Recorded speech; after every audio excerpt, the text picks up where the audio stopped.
네, 여러분 안녕하십니까, 빨간아재입니다. 오늘 두 번째 라이브 이제 이렇게 시작하게 됐습니다. 헝가리 유람선 사고, 제가 조금 전까지 확인한 걸로는 아직 추가 실종자 발견은 없는 것 같아요. 33명 중에 7명은 초기에 구조가 됐고 7명이 숨졌고, 그리고 19분이 실종된 상태죠. 근데 아까 어떤 분께서 민경욱 대변인 말씀하셨는데, 기껏해야 골든타임 3분인데 중요한 건 속도라면서 거기 그 신속 대응팀 파견하는 문재인 대통령 제정신이냐라는 뉘앙스로 그렇게 비판을 했죠. 뭘 그렇게 부지런히 가고 호들갑 떠느냐. 근데 호들갑 떨면 안 되나요? 우리 국민, 그 유람선에 타고 있던 관광객이 전부 우리나라 국민이잖아요. 33명이나 타고 있었고요. 사망 실종자 합해서 지금 26분이 지금 숨졌거나 지금 실종된 상태잖아요. 대통령이 그래야 되는 거 아닌가요? 자, 어제 저녁에 제가 본 보수 유튜버 분의 방송 내용 짤막하게 좀 말씀을 드리자면 이런 내용이었어요. 7명이 숨지고 7명이 사망하고 7명이 구조됐고 19명이 실종됐다. 간단히 말해서 7명 구조, 26명 사망이다. 그냥 19분의 실종자를 그냥 사망자로 그냥 못을 박아버리고 시작을 해요. 거기서 처음 깜짝 놀랐고, 거기 그 실종자 가족들은 진짜 지푸라기라도 잡고 싶은 심정으로 얼마나 애간장을 녹이면서 그 신락 같은 희망을 버리지 않고 기다리겠습니까? 근데 그냥 사망했다고 감히 그렇게 얘기를 해도 되는 건가요? 자, 두 번째 논란 포인트는 이겁니다. 기왕 해외여행 가려면 비싼 걸로 가세요. 돈 몇십만 원 더 쓰고 기왕 갈 거면 좀 더 비싸고 안전한 걸로 가지. 대부분의 한국 여행객들이 싼 게 비지떡이라고 싼 거만 찾아. 한국의 전형적인 저가 패키지 여행, 그게 문제다. 이 유람선 70년 된 배라고 하는데 그게 무슨 유람선이냐, 통통배지. 그 오히려 가해 선박 130m짜리 그 선박을 돈 더 주고 그 선박을 탔으면 사고 안 당했을 것 아니냐. 이런 식으로 말씀을 하세요. 그러면서 예로 든 게 작년 1월엔가 있었던 그 화재 사고인데요. 종로의 그 여관 방화 사건으로 인해서 6명이 숨지고 4명이 다쳤었거든요. 근데 그 중에 사망자 3명 중에는 30대 엄마와 10대 두 딸, 세 모녀가 거기서 숨졌다고 해요. 그 사진 한번 잠깐 보실까요? 이 사진입니다. 이 여관 사진이고 굉장히 허름하죠. 여관이라고 하기보다 오히려 예전 여인숙 같은, 그리고 방도 몇 개 없는 그런 방인 것 같아요. 그러니까 이 당시에 그 세 모녀가 방학을 맞아서, 애들 방학 맞아서 아빠는 일을 하니까 딸 둘 데리고 이렇게 전국을 여행을 잠깐 다니던 와중에 서울에 들러서 종로에서 이게 뭐 여행 경비가 넉넉치 않으니까 싼 그 숙박업소를 찾아서 여기서 잠을 잤다고 해요. 그런데 이 여관에 묵던 50대 남성이겠죠? 남성이 성매매 여성을 불러달라고 여관 주인한테 얘기를 했는데 거절을 당하니까 홧김에 근처 주유소에서 기름을 사다가 붓고 불을 질렀다고 합니다.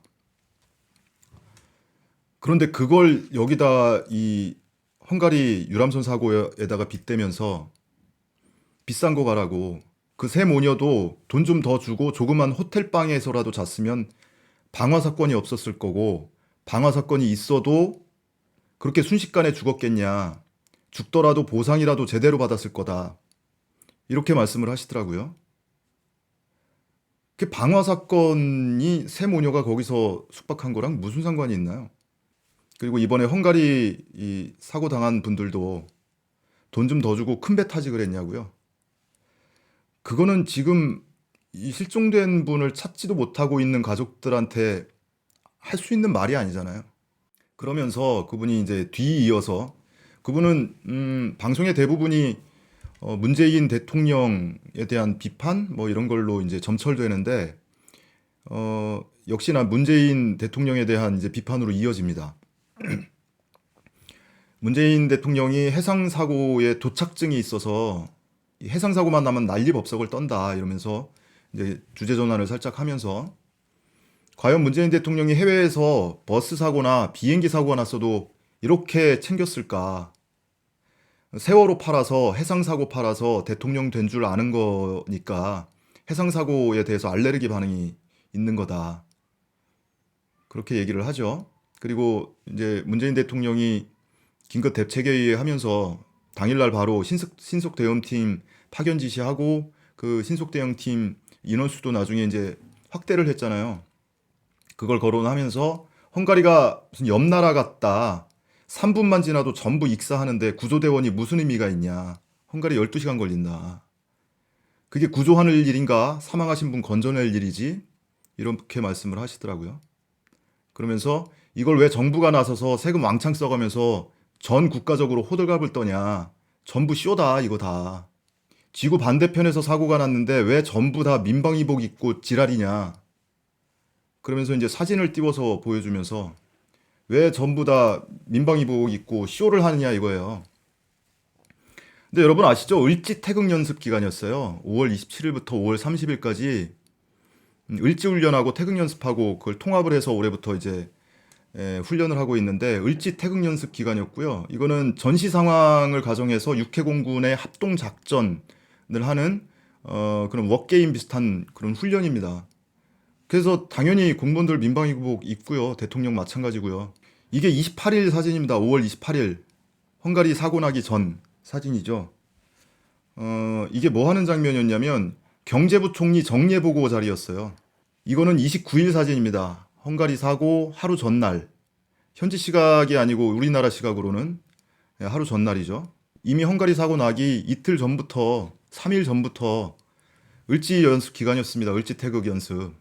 이거는 이제 사고 당일 5월 30일에 문재인 대통령이 헝가리 총리하고 전화 통화하는 그 장면을 사진으로 담은 겁니다. 빅토르 오르반 헝가리 총리와 전화 통화하는 장면이고 전화 통화에서 뭐 구조 상황 공유하고 그리고 우리가 파견한 신속 대응팀하고 같이 공조를 해서 구조나 수색 또는 사고 수습 좀 각별히 좀 신경 써달라 이런 말을 했겠죠. 헝가리 당국하고 구조하고 수색하고 사고 수습하고 후속 대응 같이 하는 거예요. 우리나라 국민들에 대한 일이니까. 그런데 여기에 우리나라 정부가 이렇게 시급히 긴급 대응팀을 파견하고 그런 게 그렇게 마음에 안 드나요? 그러니까 민경욱 대변인도 그렇고 이분도 그렇고 현 정부의 대응 태도를 뭔가 비판을 하고 흠집을 내고 트집을 잡고 싶은데 마땅히 안 잡히니까 이렇게 말도 안 되는 논리를 들이대서 결국엔 또 자기 지지자들한테는 뭐 환호받을지 모르겠어요. 뭐 그리고 실제로 제가 조금 전에 사례로 든 그 유튜버 그 채널에 그 영상도 30일 밤이나 뭐 31일 오전이나 올린 것 같은데 어제 저녁에 보니까 조회수가 이미 뭐 한 2, 30만 회 되더라고요.